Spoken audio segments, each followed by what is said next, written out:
اعوذ باللہ من الشیطان الرجیم، بسم اللہ الرحمن الرحیم۔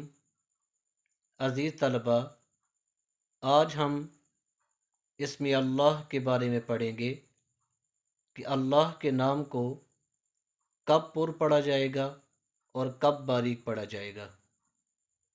اگر اللہ کے نام سے پہلے حرف کے اوپر زبر یا پیش ہو تو اللہ کے نام کو پر کر کے یعنی موٹا کر کے پڑھا جائے گا، جیسے مریم اللہم نصر اللہ۔ اگر لفظ اسم اللہ سے پہلے حرف کے نیچے زیر ہو تو اللہ کے نام کو باریک کر کے پڑھا جائے گا، جیسے بسم اللہ